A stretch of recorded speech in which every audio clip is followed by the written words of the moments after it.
All right, thank you. Thank you very much, Nikki and team, for the generous introduction. To let me know if you can or cannot hear me. Um, so I work for the Kenya Medical Research Institute, which is a state corporation responsible for carrying out research in human health here in Kenya. KEMRI works very closely with the Ministry of Health, and we provide data and information that can be used to improve health interventions, policies, and guidelines. Um, so if you're interested in learning more about KEMRI, for example, you can go to our website and watch some short documentaries that will tell you all about what we do. So I just wanted to orientate everyone on where we are exactly on the map of Kenya. So the government of Kenya is devolved into 47 counties. Kilifi is the one in gray. We are right at the coast bordering Indian Ocean. And we are one among the four coastal counties here in Kenya, and we're located on the southeast part of Kenya along the shores of Indian Ocean, as you can see on that map. And if you pull away Kilifi, so that's the gray map next to the Kenya map, KEMRI Welcome Program is situated within the hospital compound. So you'll see the plus sign right on that map. Any plus sign sort of shows a health facility, but there's one right in the middle of that map. So that's where we are. We have on the shaded green part of that map is what we call the Kilifi Health and Demographic Surveillance System, which is a population-based research platform that captures events of about 300,000 residents living in that 900-kilometer square space. And on the right, you can see a picture of KEMRI offices in Nairobi. And right at the bottom, that nice glittering building is one of our training buildings here in the campus where I'm seated today. So I hope you get a good picture of where we are and where we do most of this work. I also wanted to just briefly introduce what I do in general. Overall, I study nutritionally vulnerable infants below the age of 6 months. I'm interested in finding ways to prevent, treat nutritional vulnerability, and improve the survival, growth, and development of infants.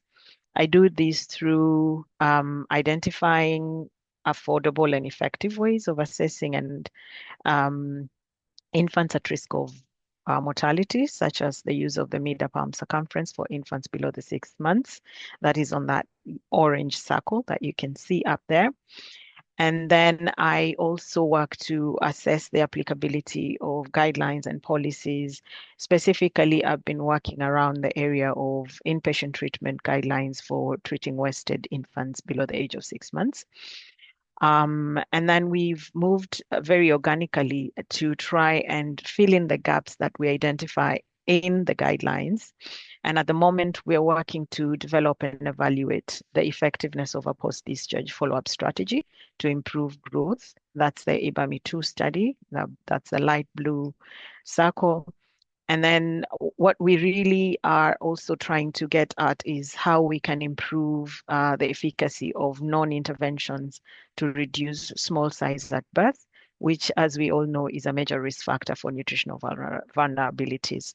So that diagram there captures the essence of what I do or what we work within my team and within my group here in Kilifi. So for today, I wanted to talk a little bit more about our own experience with breastfeeding, especially supporting breastfeeding within an inpatient setting for infants below the age of 6 months.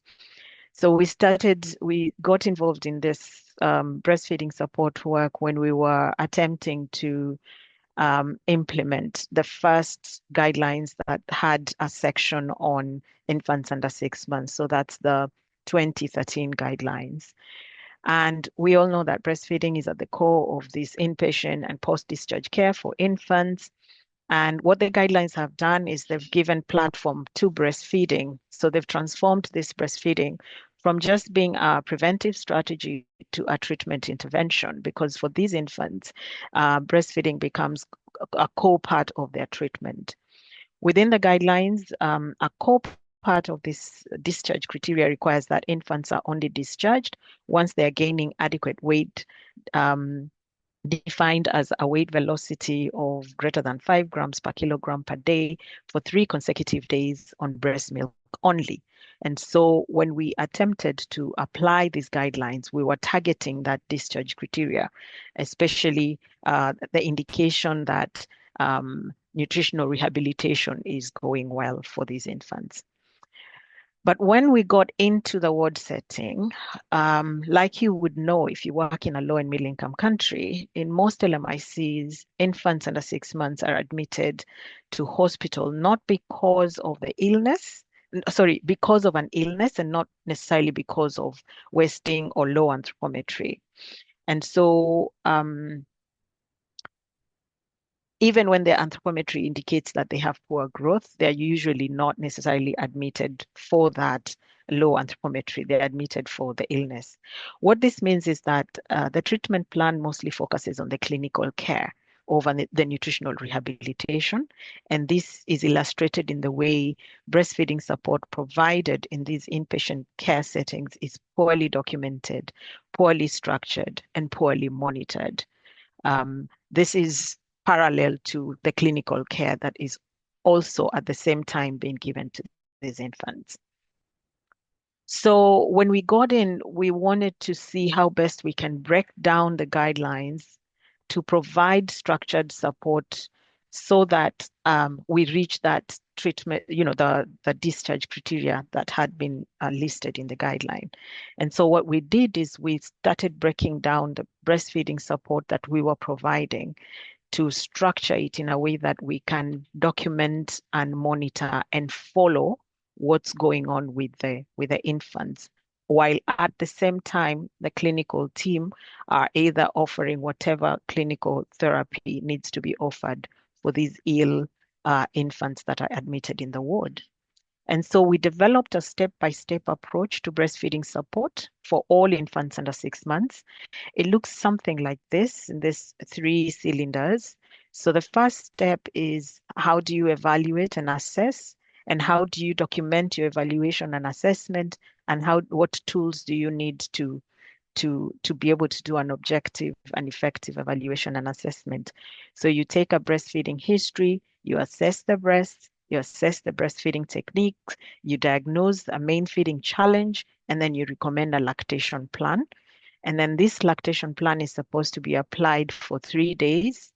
And then on the 3rd day, you do an evaluation to see how it's going. Once the full lactation plan has been implemented, you want to see whether there's increased milk output, there's improvement in breastfeeding technique, there's consistent weight gain on breast milk only, and then you give some recommendations, and then you have another 3 days to do another review to see whether this infant is ready for discharge according to the nutritional rehabilitation discharge criteria.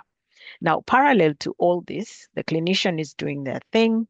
Most probably, for example, they've have had a diagnosis, they're giving antibiotic treatment, for example, and they continue to assess for other symptoms and potentially continuing to do some tests.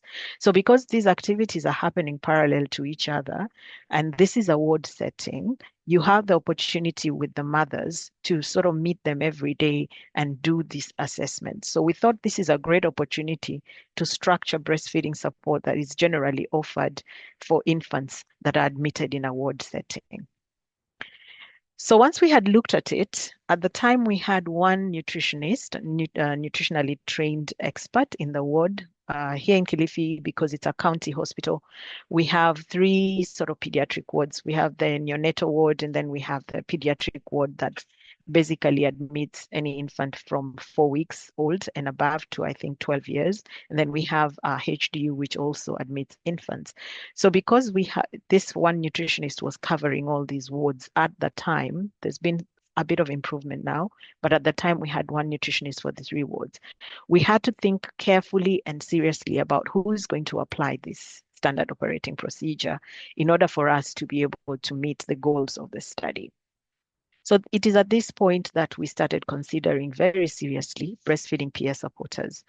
So we had to design a package for the breastfeeding peer supporters.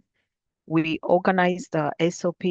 We came up with the tools that needed that would accompany each of those steps, and they would need to be supervised very closely by the nutritionist. But then the nutritionist doesn't have to be the one doing the day-to-day support of of the breastfeeding mother. So this worked. We've published these findings. We actually have almost 3 publications just from this one study because we learned quite a lot about how well you can support breastfeeding in a hospital setting, the challenges from a health worker perspective, from a mother's perspective. In this study, once the babies that we were supporting got discharged, we followed them up to 6 weeks post-discharge, and we took some anthropometry. So what we realized from this study was that we were able to increase the rate of exclusive breastfeeding by 26% from 55% at admission. The mothers had reported 55%, but we were able to objectively measure up to 81% exclusive breastfeeding was happening by discharge. Only 67% of these discharged alive met the WHO discharge criteria that are talked about in the morning. Sorry, not in the morning, at the beginning of the presentation, which we were targeting is a weight velocity of greater than 5 grams per kilogram per day on breast milk alone in the 3 days before discharge. So we were documenting weights, and we were documenting the breastfeeding. Some of the infants, of course, when they're in a hospital setting, are being given supplemental feeds. For wasted infants, it's diluted for 100. For other infants, they may be supplemented with, infant formula and so on and so forth.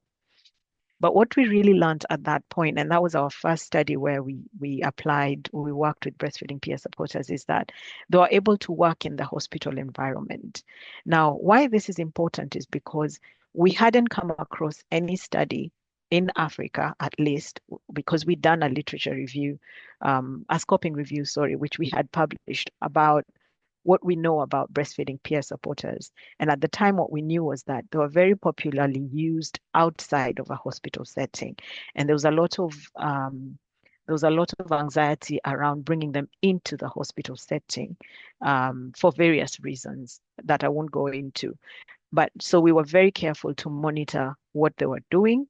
We had a job description. We had we had a very good line management. We had the SOP. We had the tools. So we were monitoring what they were doing, and we found that we were able to work with them in a hospital environment to support breastfeeding of at-risk infants. So I think for us that was really a good finding because it set precedents for the future studies that then we continue to involve breastfeeding peer supporters.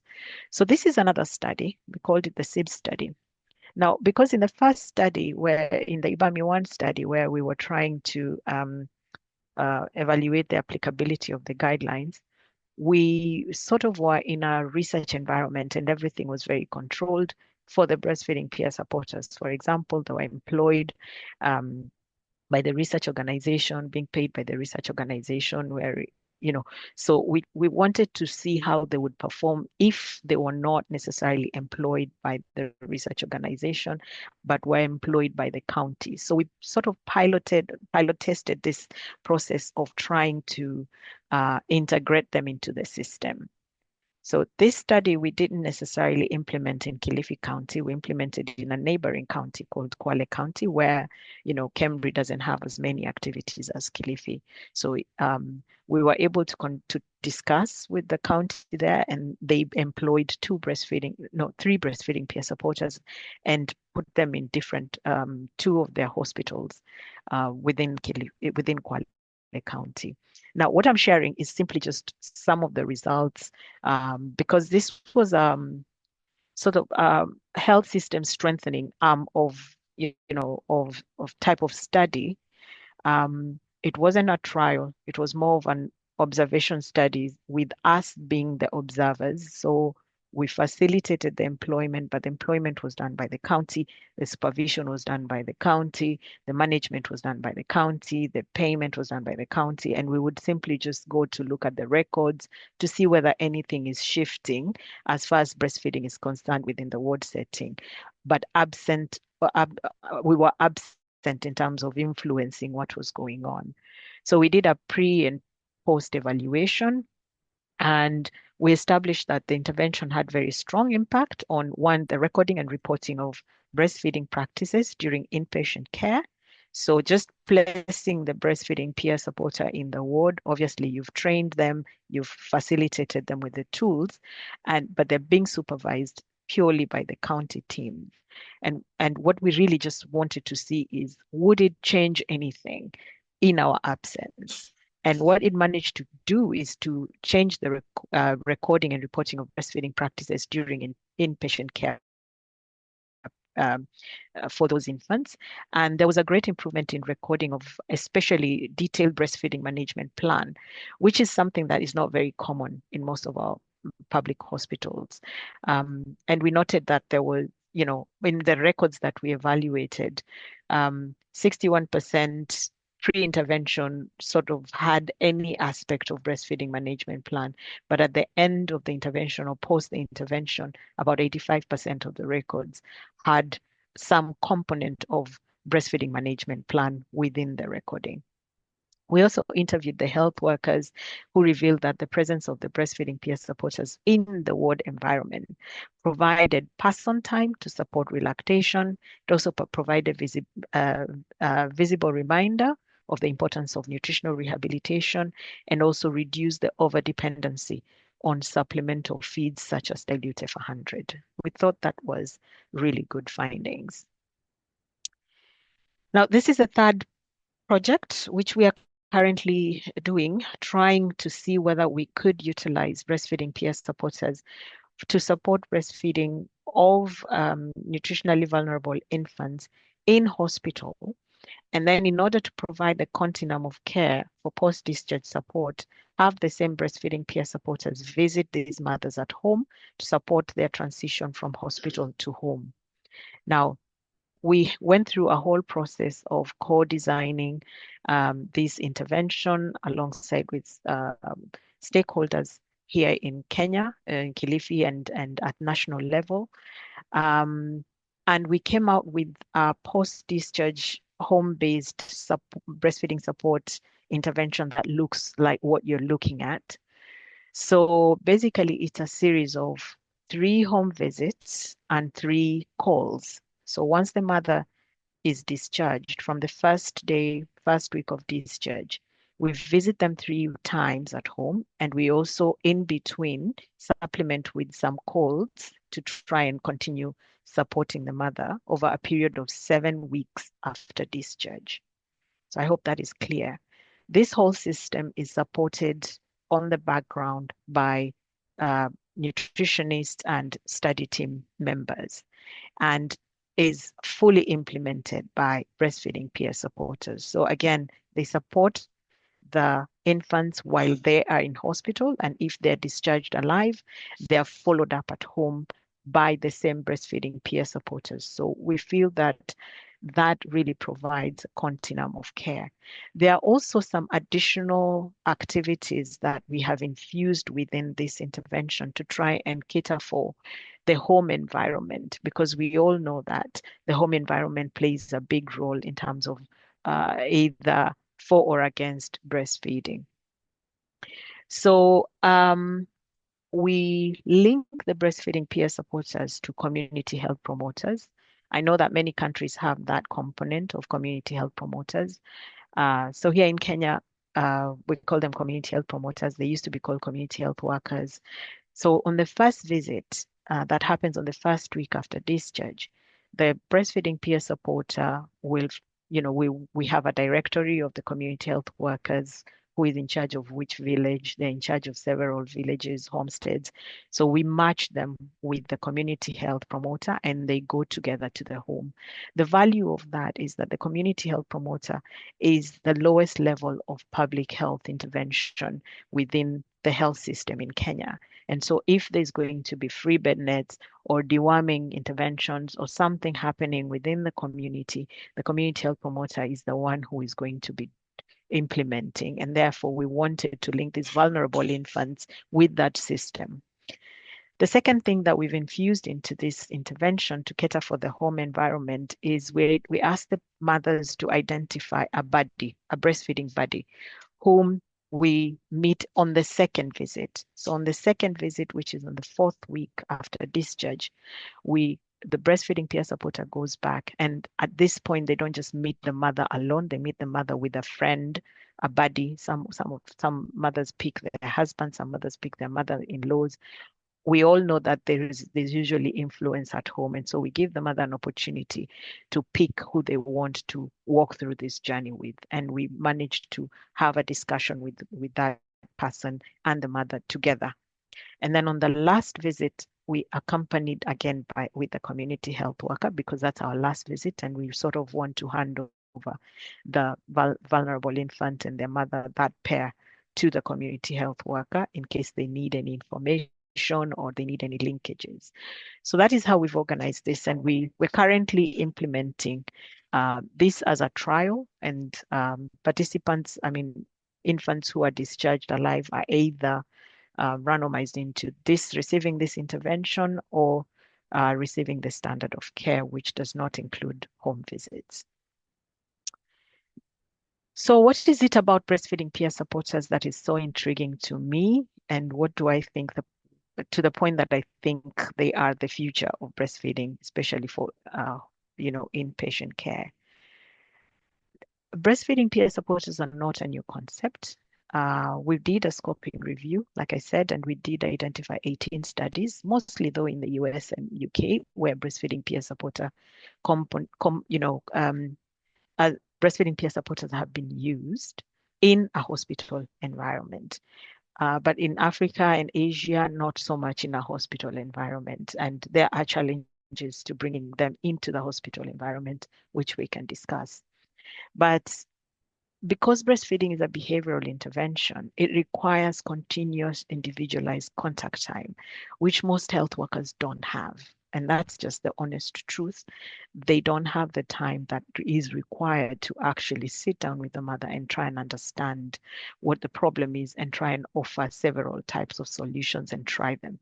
Much as being in an inpatient, care comes with the advantage of time, it also comes with the disadvantage of the pressure and the stress levels that the mothers have. And so you do need a bit more time to get through to the mother and for them to open up, which most trained health workers, nutritionists, nurses, etc., don't just have.